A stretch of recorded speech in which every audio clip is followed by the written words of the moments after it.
Plaza, Remix,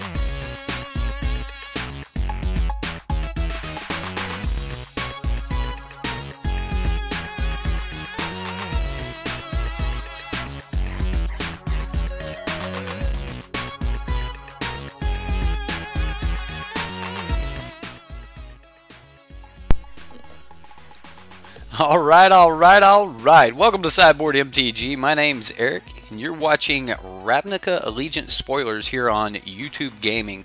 And we're doing this live, so if you are here joining us while we're live, then let us know your thoughts on a given card. And if you would like to let the community know your thoughts on a given card after we're live, there's always a comment section below.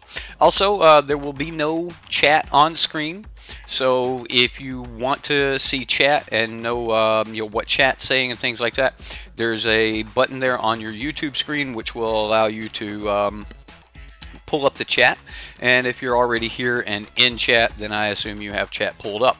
So we're going to start with the card that came out right as we were getting offline last night. We're going to start with Font of Agonies. Seems to be a pretty cool card. Now, I do want to go ahead and say I haven't gotten a chance to look at spoilers today. I've been busy all day.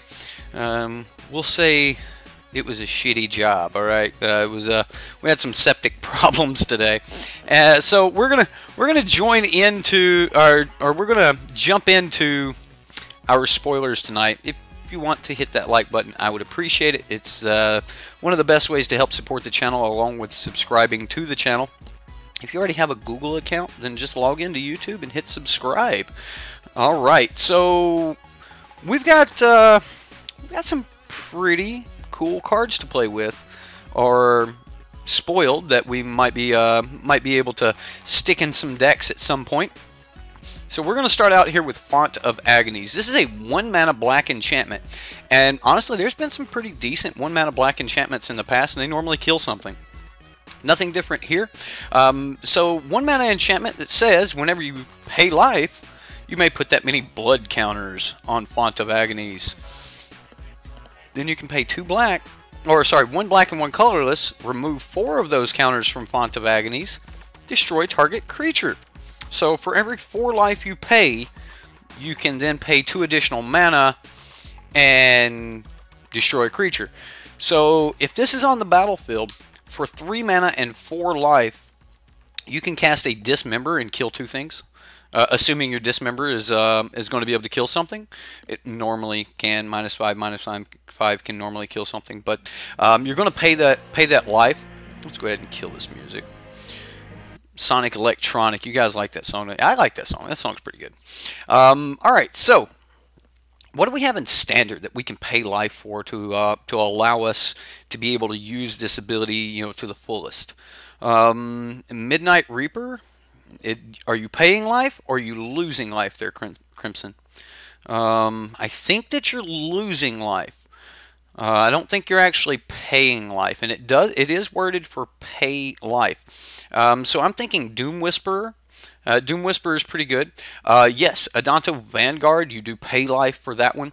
Adanto Vanguard, you can pay for life and then just have a removal spell on a stick. That one's actually a really good one. Shocklands, yes. So Shocklands are really good because that's 2 life. So every 2 Shocklands that you bring in, you're going to be able to get some more kill out of this. Doom Whisperer, every 2 times that you activated his ability, you're going to get there. Adanto Vanguard, of course, we mentioned. Vona is another one that might be worth thinking about because you can pay 7 life to Vona. I know that's a lot, but then you get to exile something with her ability, and then you get to kill something else. So maybe Vona.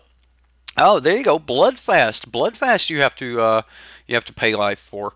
So yeah, there's some sweet sweet cards that we can use, and the set's not finished being spoiled. So it's something to think about in the future. This is something that's laying around, and I'm gonna say it. I really like the idea of, if I'm just playing my deck out, and I have the ability to kill creatures without using cards from my hand, then I really like this. However, if I'm not really getting two creatures with this card, then it's probably more consistent to just run. Like, if I'm never going to get more than two activations out of this, then it's probably more consistent to just run a murder, right? Because you're going to put a total investment of at least 3 mana into killing a creature, and you're going to play this card. So if you don't actually get that second kill spell out of it, then it wasn't quite as good as murder, and you might have had to jump through a few hoops. So, oh yes, I love the flavor text on this one. Quote to Bolus: "No worthwhile reward is easily gained." It's pretty good, Bolus. That's pretty. That's some hitting us with some wisdom there, aren't you? All right. All right. So that was Font of Agonies. That was one of the last ones from last night. Let's go ahead and jump into the other one that came out late last night. Now, some of you are going to be a little bit happy about this one. I'm personally not that happy, and I think it's a little sad that this is a rare, because you're going to crack these in your packs, and you're going to be like, I got another Plaza. Got another Plaza. Why couldn't this have been, a shock land? I got another Plaza. And that's gonna be horrible. But if you're playing a Gates deck, and there's a lot of support for Gates decks right now, so if you're playing a Gates deck, then this might be pretty good. Now, I do want to note, this does not enter the battlefield tapped. So whenever Plaza of Harmony enters the battlefield, if you control 2 or more gates, you gain 3 life. It is a land, so it will take your land drop for the turn, but it's not that bad. And then it will tap for a colorless mana, or it will tap for any mana that a gate you control could produce. So maybe it's not that great. I originally wanted to say, hey, well, that's good mana fixing, and then it was like, well, only if you're really looking for double color, because if you already have a gate that could produce red, then this is not going to fix you, into more red. And if you don't have a gate that could produce red, then you're not going to be able to produce red. So it's not really mana fixing, but it is a lot more of the things that you're looking for. And I do believe those Gates decks are going to need to buy some time. You're going to need, to gain a little bit of life by that time, so that you can kind of, go off. Yes, I wish it was a gate itself. I would have even settled for, when it enters the battlefield, if you control 3 or more gates, if it was a gate, right? Because then it would, it would enter the battlefield, it would check for itself and 2 other gates, and that would have been perfectly fine. However, it being a gate might not be that great. So it may just be, too many things going on, and typically gates enter closed, and then you have to open them up, so they enter tap and you untap them. But yeah. You think multicolor tribal will be a thing, and we'll see why in just a second. All right. Well, that's Plaza of Harmony. I think that if anything out of this card is just going to help those gate stacks for people trying to put those together. I mean, I had a Mazes In deck back the last time we were in Ravnica. So, you just wanted to get those 10 gates out, tap your Mazes In, and win the game. This would definitely help you buy some time and get there. So, all right, moving on to Cindervines. Cindervines is a 2-mana enchantment, so Gruul colors, 1 green, 1 red. Whenever an opponent casts a non-creature spell, Cindervine deals 1 damage to that player. Oh, ouch. Painful. And then it has an ability on it that's activated. You can pay 1 and sacrifice this enchantment. Destroy target artifact or enchantment. Cindervines deals 2 damage to that permanent's controller. So not bad. It is a 3-mana enchantment hate or artifact hate, but when it's just sitting around, it's helping you, kind of, continue doing what Gruul wants to do, and that is, killing your opponent. Well, all the decks want to do that, right? You want to take that opponent's life total to 0, or deck them, or whatever your current win con is. But this will help Gruul get that extra reach, as they're trying to dig for answers for your other cards. Meanwhile, your Cindervines is just doing small increments of damage to them. Hello controls new worst enemy. It kills KCI. Oh, wow. Right? You just play this and they can't KCI? Wow. That's huge. That's actually really, really huge. And if a combo player is trying to get like Storm Count 20 to Grape Shot, then that's going to be a problem too. Yeah, as a combo control player, Gruul is starting to scare the hell out of me. You know what? Gruul looks really, really pushed. KCI is Krark Clan Ironworks. It is a deck that has been pushed to the top of the modern format, mainly by a man named Matt Nass and his team. Matt Nass is currently, in my opinion, and from what I understand, and a lot of other people's opinion, the world's best KCI player. And so far, he has top 8'd like 3 or 4 Grand Prix tournaments with this deck. He's won 2 Grand Prix tournaments in the past year with KCI. So yeah, I mean, it's a real deck, and as of right now, this is some new hate for it. Hate that's not in white colors, which normally most decks have to run Stony Silence and things like that. So yeah, I mean, if KCI needs to deal 1 point of damage to you each turn, and they have to cast a bunch of instants and artifacts to do that, you're going to ping them every single time you cast an artifact, and they don't have ways to gain life. So if they can't hit an engineered explosives to pop this, then they're going to be in some trouble. Hurts your Omniscience deck, your Omniscience deck. What's getting banned? I don't know. Yeah. It's probably getting banned soon. I don't think so. I think right now it's fair. It's still a fair deck. But yeah. Justin Tierney says, play this with Dampening Sphere. Well, from my understanding, some of the KCI decks, yes, this would stack. Each one of these, so if you had multiple copies of this on the battlefield, each one would do 1 point of damage to a particular player. So yeah, it would every single time they cast a non-creature spell, each one would trigger. So modern, fair. What? I mean, Golgari in modern's fair. The Golgari deck in standard's considered a fair deck. The deck's not actually trying to do anything like broken, but it's playing its curve out, and it has a really nasty curve, and it basically sets the bar in modern. So like, I don't consider KCI a fair deck. No, it's a combo deck, and combos aren't fair, which is the whole point. They want to prey on the fair decks that have to legitimately beat you down and do this over the course of a couple turns and things like that. So, modern is the fairest format there is. It's the fairest of them all. Unmoored Egos are going main deck in your Esper decks. Yeah, as long as you call Niv Mizzet, you can't lose, right? Just make sure they don't have a Niv Mizzet or a Carnage Tyrant, and yeah, Unmoored Ego is starting to look better and better and better. Just as a necessary evil. I really don't like playing those type of cards, but I think we're getting into a spot where Unmoored Ego is a necessary evil. So, all right, Gates Ablaze here, 3 mana sorcery speed red spell. Gates Ablaze deals X damage to each creature, where X is the number of gates you control. Really? Is this the new red sweeper that we're getting? We didn't get an Anger of the Gods or Sweltering Suns. No red 3 damage to all creatures. We didn't get that. We got Gates Ablaze? Come on. Come on. That's just not cool, Wizards.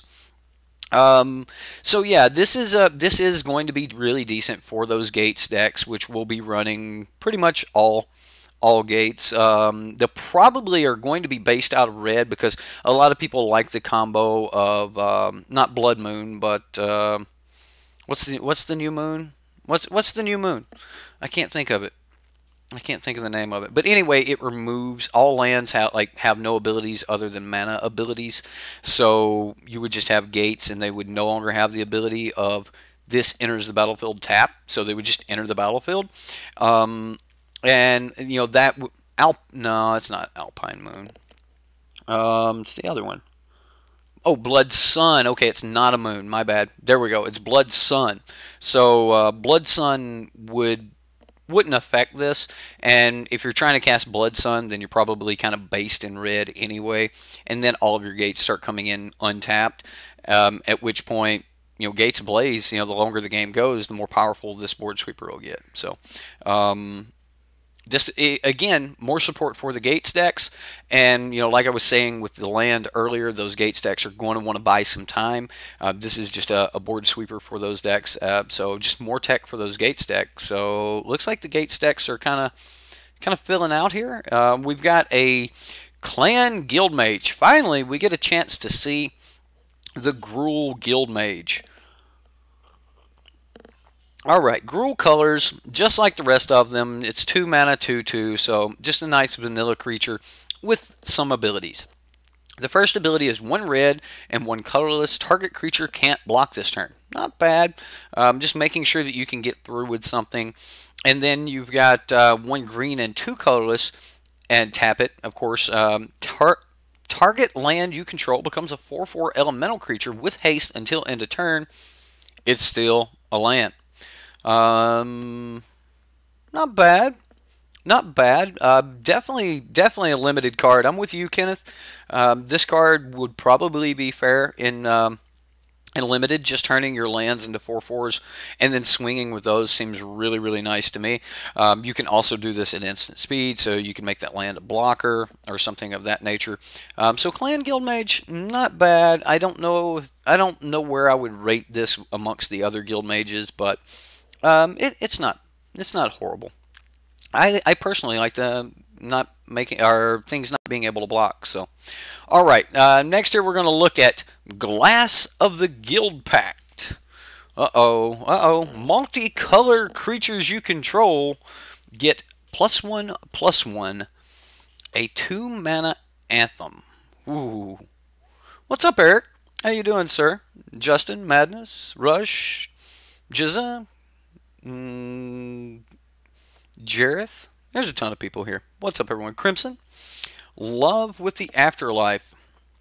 Oh, that's right, because those are green. Or, sorry, I was thinking the green-red boars, but those are black-white spirit tokens.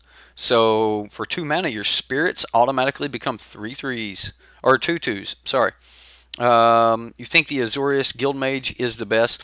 I think so as well, Chris, just because, if for no other reason than the fact that the 2 abilities are both really usable, and they're cheap. I mean, they're just 1 white and then 1 blue for both of them. They're both really cheap and easy to cast. So there's still no...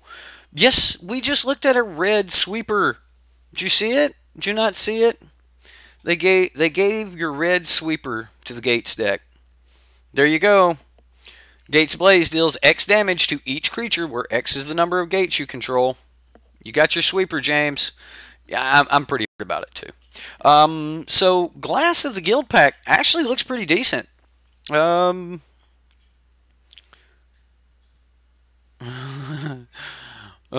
Tribal, right? Multicolored tribal. Is that what we're doing? Like, if you just play a bunch of this, right? Elf is trolling. What? Who's trolling? Who's the elf? I'm not trolling. I'm not trying to troll. I'm not trying to troll. I was Thanks, Eric. You're filling me with confidence. Hey, you just need to play gates in your deck, man. I mean, you've got plenty of colors there with the gates. You should be able to, make any color combination work. It's just all coming in tapped, unless you got some other way around it. I kind of like this card. I think a 2-mana Anthem of any form is something we probably should keep our eye on, even though it is multicolored creatures, but it looks like we're going to be playing with a lot of multicolored creatures. So next here we've got Skewer of the Critics. Alright, 3 mana, Skewer of the Critics deals 3 damage to any target. If they've already taken damage this turn, you can get away with Lightning Bolt here. We got a new Lightning Bolt. It is a sorcery though, right? Oh neat, Burn Tribal. But this thing is stupid. Red did not need another pseudo bolt. You're right. Thank God it's not instant. I like this one. Some people are like, yes, I disagree completely. Red needed more bolts. If you can't have 40 bolts and 20 lands in a deck, then they need more bolts. Mono red on Arena, best of 1, unbeatable now because of this. I don't think so. I mean, yes, it's more bolts. But mono red's normally going to be able to deal a point of damage in there somewhere, right? Yeah, it's a thing. Just going upstairs with it, right? Yeah, that's Jareth Miles. He's currently playing mono red. My wife is also on mono red. Oh man, we're gonna have to go to counseling over that. She's just beating people down with mono red decks on Arena. So. Oh no, she's not playing the big red deck, which is, I like the big red deck. There's a lot of things in that, but no, it's pretty much about 70% of the time the deck can just go to face and win. That's a pretty good win rate. And then other games she just scoops, and most of her games are over in like 2 to 3 minutes, and it's pretty silly. It's a good turnover time for just churning through decks, which is kind of what you need to do when you're grinding, or churning through games. So, all right, now we're on Dovin's Acuity. Azorius colors and 1. Whenever Dovin's Acuity enters the battlefield, you gain 2 life and draw a card. Not bad. I like that. Whenever you cast an instant or instant spell during your main phase, you may return Dovin's Acuity to its own hand. So this is kind of like Disinformation Campaign for Azorius. Disinformation Campaign was they were getting information and making sure you didn't have information. This is Dovin just kind of having all of the information and and building up his mental power. So yeah, okay, Azorius. This is probably going to be pretty good because there's going to be a lot of times where you're like, okay, I'll opt on my main phase and get my acuity back. Yeah, this is Information Campaign. I like it, Justin. I like it. Card looks pretty good. I don't know if Azorius is really going to be able to take a lot of time off. So, we'll see. Jeremy called it. What'd Jeremy say? Who's Jeremy? Justin. Ah, yeah. There you go. Information Campaign. I like it. I like it. All right. Well, I mean, the card's pretty cool. I think it's interesting nonetheless. Okay, so is this our first mono black afterlife creature? All right, we've got a 2-mana 1/2. But it does have Afterlife 1 and Death Touch. Human Rogue with Death Touch doesn't die to Goblin Chain Whirlers into the battlefield trigger. Can't block him, but right, because all you have to do is cast a spell to bring that back. I mean, this can stop Carnage Tyrant. Like, it can make Carnage Tyrant. It can make Carnage Tyrant like not kill you and not swing into it unless they have lethal. Yeah, pretty much. I'm going to agree with Chad here. We've got multiple people in chat saying this is just a solid card. Nothing broken about it. Nothing. Unbroken. Like, it's not like horrible to play, but it's not like going to just win the game. So it's not that bad, and it's an uncommon, so you're going to see a lot of this. It's going to put the brakes on when you have a lot of Death Touch creatures, and there are quite a few of them in Limited. that increases the value of having flyers in your limited decks. So definitely something I would be looking at going for in limited and sealed. You're probably going to want to really go for the Azorius flyers. Um, a Death Touch blocker that gives you a flyer after he gets the job done. Right? Yeah. That's pretty much the gist of it right there. I mean, you get two creatures and they're spread out over time. It seems good. This seems just like a fair card. So, like you guys said, just solid. All right, next here we've got Scorchmark. Okay, Scorchmark. Instant speed, 2 mana. So 1 red, 1 colorless. Scorchmark deals 2 damage to target creature. If that creature would die this turn, exile it instead. Do you mean I've got to pay 2 mana for Pillar and Flame? Was Pillar a sorcery? Pillar had to be a sorcery for 1 mana, didn't it? I think Pillar was a sorcery. So we basically got a 2 mana Pillar and Flame. It is instant speed. There could be some good implications to that. Still doesn't deal with the Danto Vanguard. Still doesn't like give them neg 1 neg 1s. Magma Spray makes this card blush, right? I mean, it does exile, so there's a lot of Afterlife cards, and if Afterlife really, really picks up, then we're going to see more like necessity on exiling creatures. I will say that this will take out the Phoenixes. If the Arclight Phoenix deck was to, rise to the top of the meta and become, one of the best decks in the format due to something, then yeah, this would work. Yeah, Magma Spray is a good card. Magma Spray was a really good card. So, all right, Scorchmark. It's a piece of removal. We have access to it now. It's a common. You're going to see it a lot in limited. So 3 power is something that you might want to worry about in your limited environment. All right, moving on to Hero of Precinct 1. 2 mana 2/2. I'm liking it already. Like me some 2 mana 2/2s. Whenever you cast a multicolored spell, create a 1/1 white human creature token. Man, shouldn't it have been like a white black something, white black cleric or something? Come on.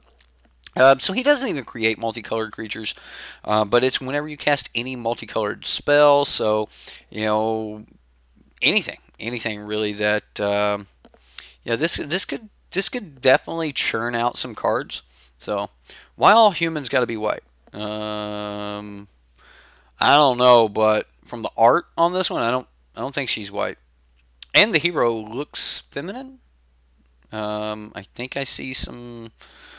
Oh, man, I almost said something funny.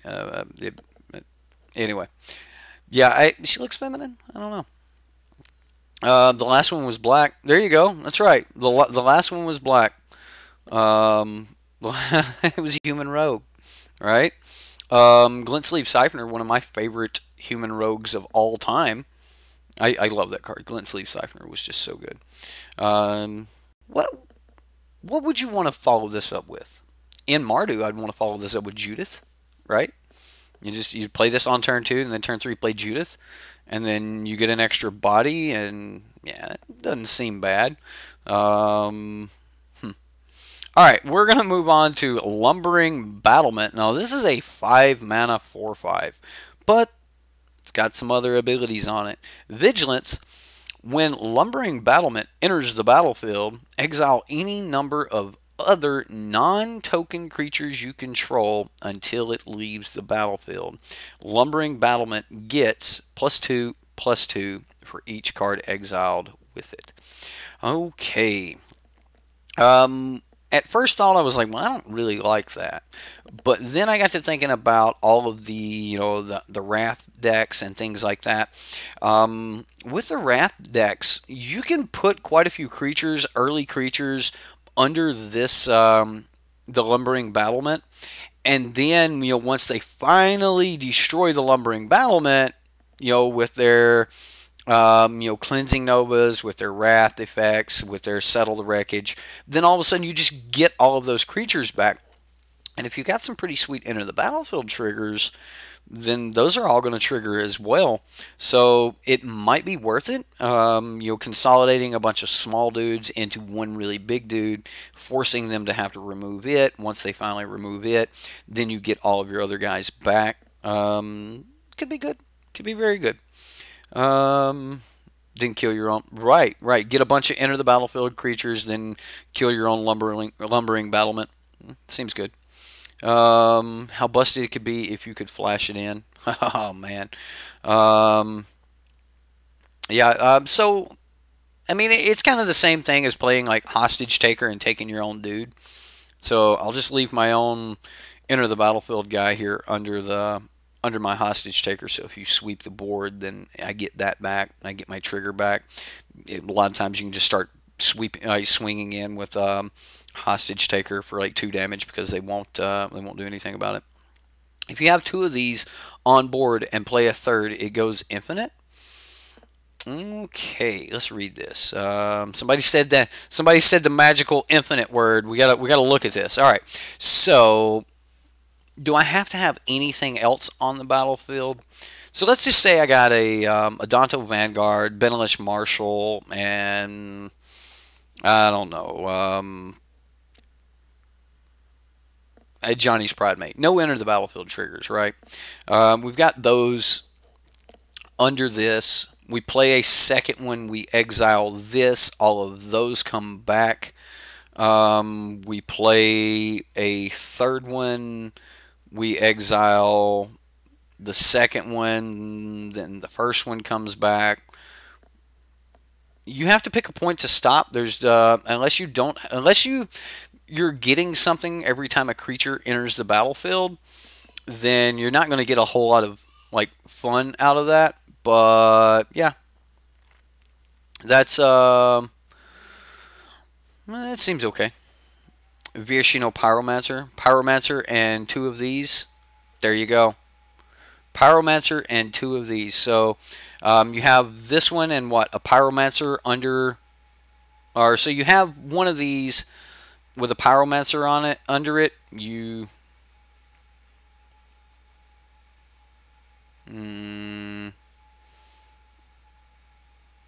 how do you make that happen? Yeah, you need 3. Yeah, I've got the Pyromancer part. All right, so Pyromancer enters the battlefield. It deals 2 damage. Okay. You have to have a third one to keep looping through them. So if you don't have something that when it enters the battlefield, it becomes a copy of a creature on the battlefield.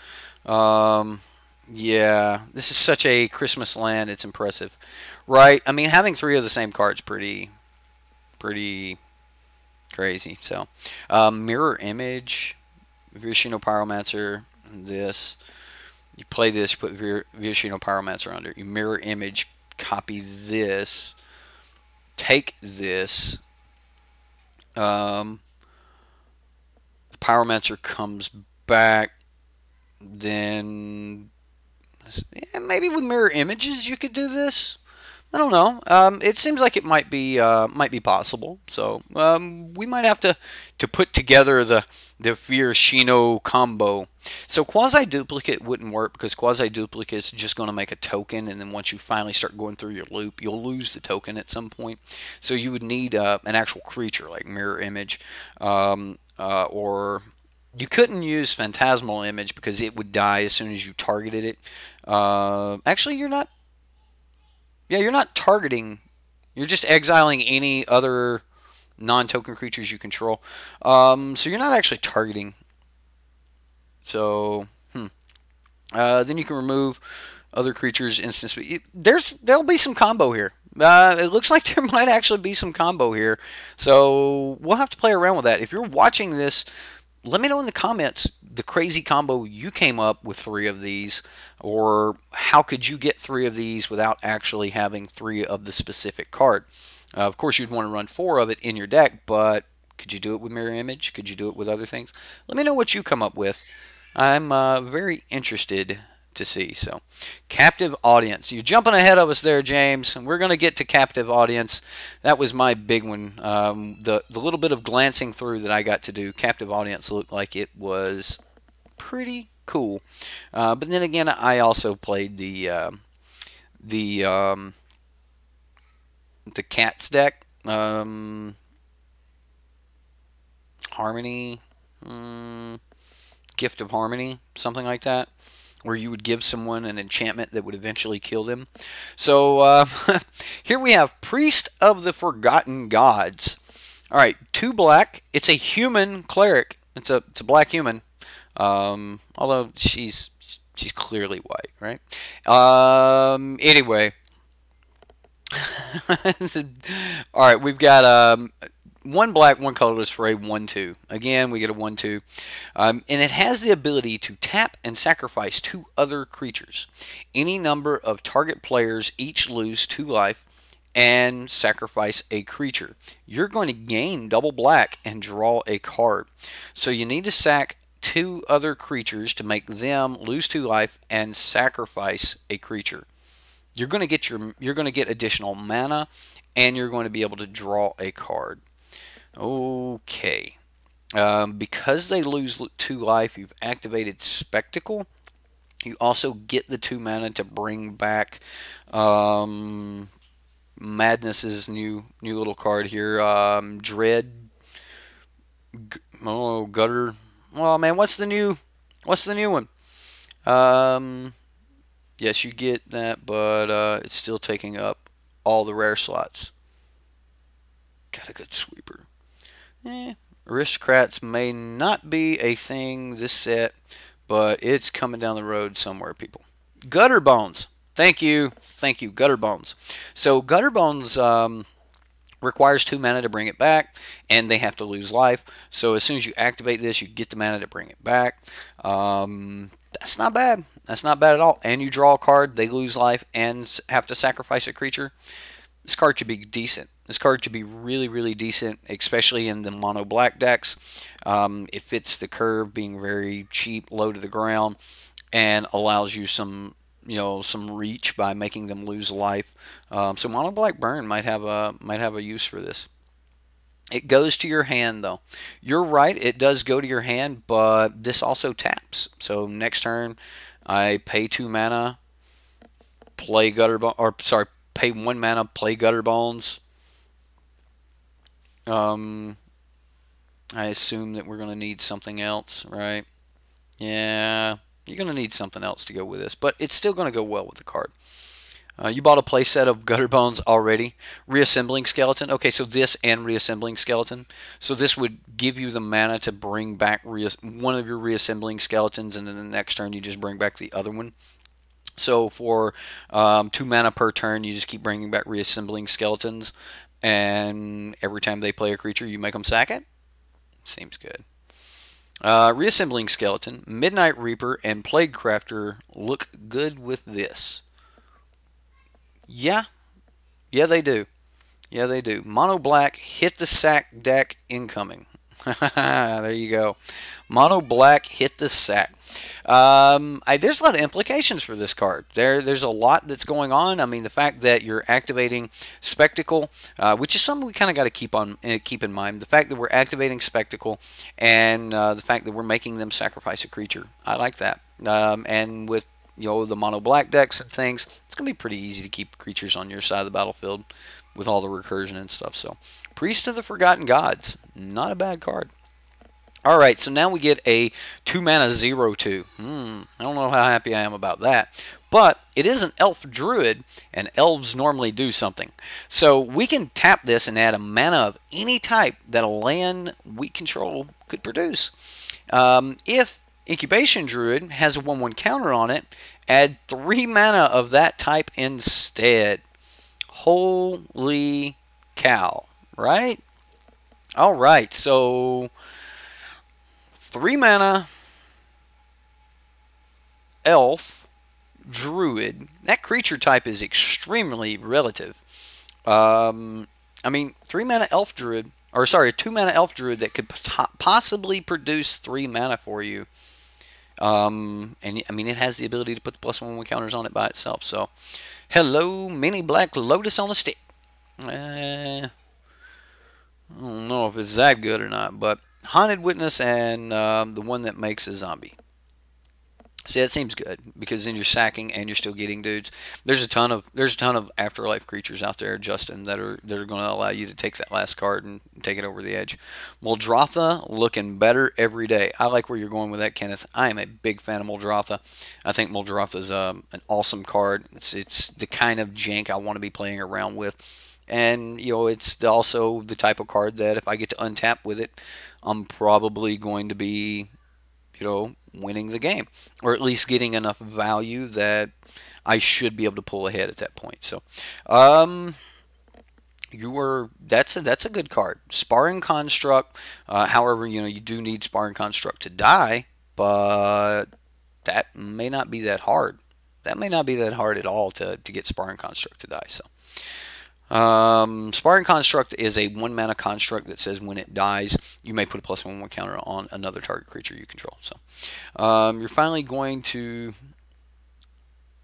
be able to mainboard Open the Graves. You're so geeked. New Horizons says lost. Does that make New Horizons a better spell in the ramp decks than Gift of Paradise?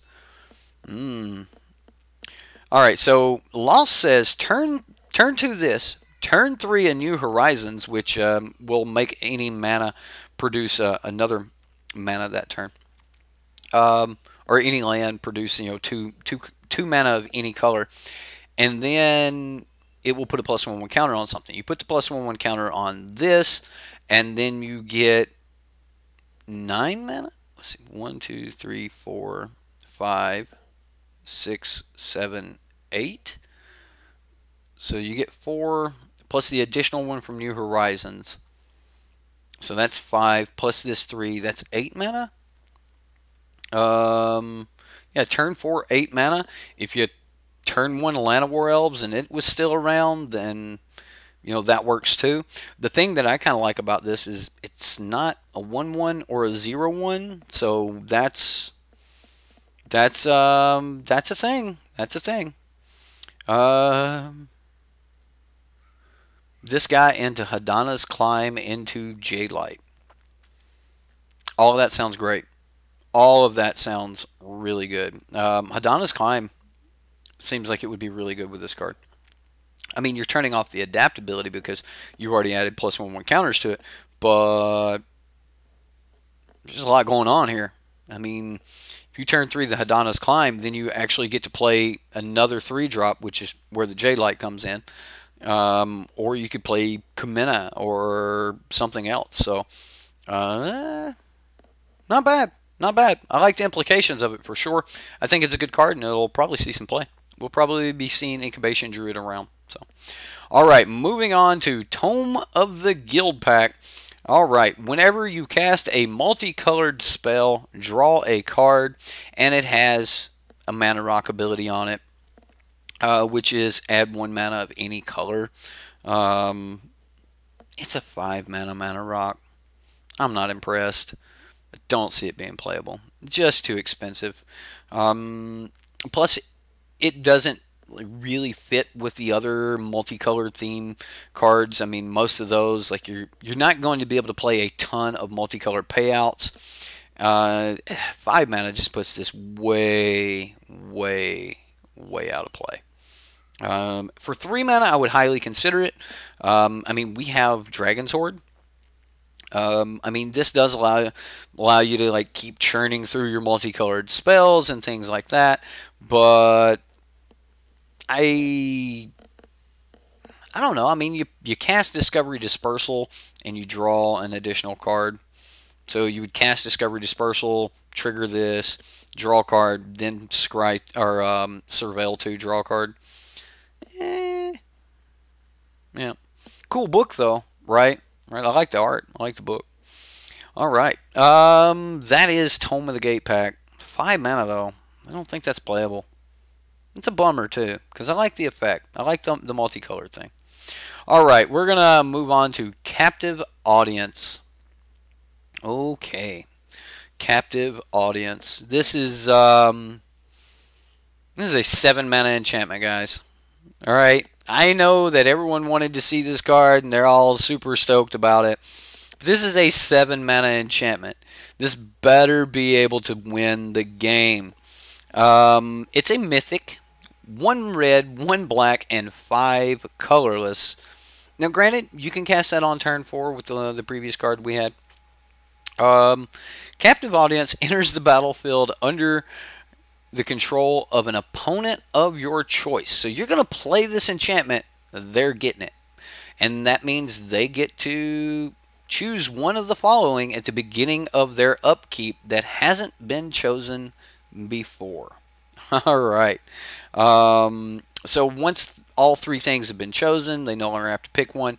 So their first option is your life total becomes 4. So they can just lose life and go to 4 life. They could discard their hand, or they could give each opponent 5 2/2 black zombie creature tokens. Okay. The beginning of their upkeep, they've got some really nasty choices to take. So basically, it's a curse. Yes, it's the epitome of the old gift deck that we used to play. It's even the same mana, because a lot of times you would spend the 4 mana on the what was it, demonic pact or something like that. You'd spend 4 mana on the demonic pact. The demonic pact would then like, you would use all the good abilities on it. The last ability stated that you lost the game, so you would like draw some cards. You would gain 4 life and deal 4 damage to something, and then I forget what the other one was. And then after that, you'd use I want to say Gift of Harmony or something like that to give that enchantment to your opponent, and then they would lose the game. So each opponent creates 5 2/2 black zombies. They discard their hand, or their life total becomes 4. So Fibblethep is in the crowd. Is Fibblethep there? Oh, he's right there on the dude's shoulder. Look, it's Fibblethep. It's Fibblethep. Hey. He shows up in a couple other cards too. So it's good old Harmless Offering. Thank you, Eric. I appreciate that. Fibblethep is just a little bit of a meme from Magic the Gathering. He has shown up in a lot of things. There's Fibblethep dolls. He's the little one-eyed guy. He's Fibblethep. Fibblethep just photobombing things. Rush, what are you doing, dude? What are you doing? So if you guys are wondering like why I'm pronouncing it that way, because that's the way I heard it pronounced from Mark Rosewater. And from what I understand, he's got a lot to do with Fibblethep showing up in a lot of the art. So, good old Fibblethep. All right, that is Captive Audience. We've got Biogenic Ooze. Sorry. Sorry, it was chat. Rush just deleting all of his message. All right, we've got 5 mana here. So double green and 3 for a 2/2 ooze. It better be a good ooze, right? Where's Krinko? When Biogenic Ooze enters the battlefield, create a 2/2 green ooze creature token. At the beginning of your end step, put a 1/1 counter on each ooze you control. You can also pay 3 green and 1 to create a 2/2 green ooze creature token. Oh. Alright, so it enters the battlefield, you get an ooze.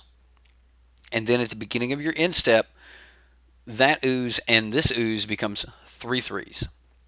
If you have 4 mana, which you probably do if you cast this thing, then you start making additional 2/2s that become 3/3s, while the original 2 become 4/4s. Then you make another 2/2. this grows. This grows quite exponentially.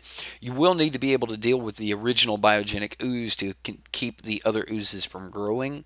It seems like it's just going to keep oozing out at you. Punny. All right. Let's see what chat's got to say about this one. You got $10 says Madness dropped his phone when he seen this card. That might be possible. This seems like something he might build around. This card oozes power, says Madness. In a set with board wipes galore, this is trash. Well, what type of clock does this put on? Let's say if you had nothing else to do, you had no other cards, you're playing Arena, and you're just drawing lands.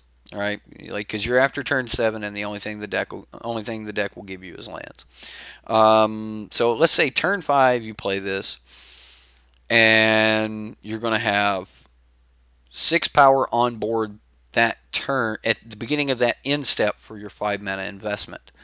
Now, next turn, if you don't have any other cards to play and you're just using your mana, you're going to go from 6 power to 8 power, 9, 10, 11 power. This will grow completely out of control. And it's not legendary. Holy crap, that's a good thing to point out there. It goes down as the DM. Non-legendary, so you could just keep putting more and more of these on the battlefield, getting additional beginning of your in-step triggers, putting even more counters on them. Cannonade, Deafening Clarion, Nova, Finale, plus all they have to do is kill the main copy. That's true. They kill it, and then you're left with a 2/2 ooze. So, yeah, there's a lot going on that could go wrong for this card, but definitely a limited bomb. In any kind of limited or sealed environment, if I seen this in my packs, I'd probably play it. I would probably play it. So, this is probably just a commander card. You think so? Maybe. I don't truly think that it's strong enough for standard because of the sheer number of, or sheer amount of removal that's going to be played, or that's always played. And for 5 mana to only end up, when everything is said and done, you end up with getting one of their cards, and you got a 2/2. I don't know. I don't know if that's worth it for standard for me. So, all right. Oh my goodness, we are already running out of spoilers. Looks like there was another one about 34 minutes ago. Let's check this out. Oh, we got the Gruul double-double. All right, Gruul double-double. Theirs is a 5/5. Ooh, Gruul. It's a giant shaman. He's got a tree for a wand. I love it. I love it. All right. Sunder Shaman can't be blocked by more than one creature. So if you give it menace, it can't be blocked at all. Whenever Sunder Shaman deals combat damage to a player, destroy target artifact or enchantment that player controls. Alright, so turn 3 Riot card, or use Domri Raid, give this Riot, go ahead and crack in for 5, destroy their enchantment. This could get play. A 4 mana 5/5 is already something worth looking at. The fact that it's going to be able to crack in pretty easily is not bad either. This is a 4 mana card that just generically plays around Lava Coil. It's not going to stop, they're still going to cast it down or Doomblade it, whatever you want to call it. Unsealing Fodder, says Rush. This is more stuff to play in my Unsealing deck, huh? Alright. I mean, there's going to be a ton of good pieces to put in your Unsealing deck. However, this one might be worth it, right? I mean, you do get to destroy target artifact or enchantment that that player controls when you smack them. So, not bad. It's definitely a good double-double. We right now we have Golgari Finebroker as one of the best double-doubles. We've got Kaya's Wrath as probably the best double-double. And then I'm putting this in there with the top 3 for sure. That includes their treasures. It does. That's any artifact or enchantment Pop the treasure map, pop the treasures, whatever you want to do. I'd be careful popping treasures because like they're just going to sack it in response, but you know, whatever. Unsealing creature that removes artifacts and enchantments sounds like a must. Yeah, I mean it doesn't seem bad. It doesn't seem bad. Um, Oh, yes, yes, that's right. You also got Crackling Drake. So we've got quite a few really good double doubles. The Crackling Drake's definitely good. I don't know how I forgot about that one. The Boros one is just trash. True Fire Captain. Like everyone wants to make that happen, but it's definitely no Boros Reckoner. Um, and then, all right, I'm not going to go over all the double doubles. Well, what else we got? We have anything else? Are there any new spoilers? You got anything else for me? Looks like there's not. Is there anything else you guys want to talk about before we call it a night? I do have a lot going on this weekend, so I'm not going to be doing additional streaming other than just the spoilers. We've got a lot of stuff coming up next week, and I've been playing around with OBS trying to set up some additional things. Like right now, our entire background is all Vivian. I'm moving over to Jace, but the backshead says, "Love that shaman." Yeah, I even like the art. I think it's cool that he's got an entire tree in his hand. So, Sunder Shaman. It's pretty cool. Pretty cool. Um, oh no, you're behind. Elf ramp is going to be terrifying. You think so? Simic elves might be a thing. Could be. Could be. Either way, guys, that's going to do it for tonight. We have our stream next week. We do, but I can't talk about it because I didn't say something in the first 15 seconds of this video. So, sorry. Moving on. I had a lot of fun, guys. I hope you had fun. We'll see you tomorrow night for the newest spoilers. Again, I'm going to be doing this every night until all the spoilers are released. It's kind of been a really nice break for me, and I'm getting some other stuff done around the house too. So, thank you all for stopping in with chat. If you're watching during tomorrow's videos, or if you're following the spoilers as they come out, and you got one you just really want to talk about, join us at 9:30 Central tomorrow night, where we will pick up from here and start talking about tomorrow's spoilers. So, my name's Eric. You've been watching Cyborg MTG here on YouTube Gaming. Thank you all for coming out. We'll see you next time.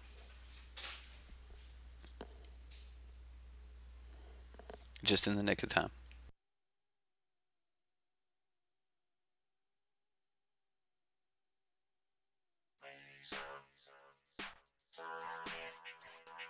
Remix.